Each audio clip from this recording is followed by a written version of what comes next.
प्रथम तो मुझे धन्यवाद देवी माननीय मुख्यमंत्री आम विजु जनता दल सुप्रीमो नवीन पट्टनायक महोदय को मत उचित मन कले एवं नवरंगपुर संसदीय क्षेत्र सांसद प्रार्थी भाव में टिकट देते मु पारु पर्यंत चेष्टा करी नवरंगपुर संसदीय क्षेत्र किंतु विकास हो पार मालकानगिरी जिला नवरंगपुर जिला एवं कोरापुट जिलार विकास किभली भाव में हो पार निश्चित भाव आम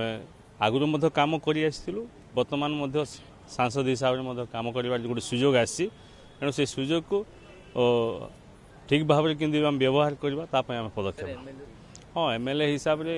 गोटे निर्वाचन मंडली भितर आम सीमित रोलु गोटे सांसद हिसाब से 7टी निर्वाचन मंडली को आम देखा सहित तल स्तर लोकंर कौन आवश्यकता रही गुरुत्व सहित आम देखू तेणु किसी असुविधा हेनी जेहेतु विगत दिन में आम सी अंचल कम कर सहित विभिन्न समय लोकंर विभिन्न कार्यक्रम भी सामिल होइछु तेणु कम कर किसी असुविधा हेना ना विगत दिन में तो आमर नवरंगपुर संसदीय क्षेत्र में विजु जनता दल विजयी होती एवं विभिन्न पंचायत निर्वाचन हो पौर निर्वाचन हो साधारण निर्वाचन में विजु जनता दल विजयी होती तेणु विजय विगत दिन में आम हो बर्तमान माननीय मुख्यमंत्री स्वच्छ शासन रे आम निश्चित भाव में भल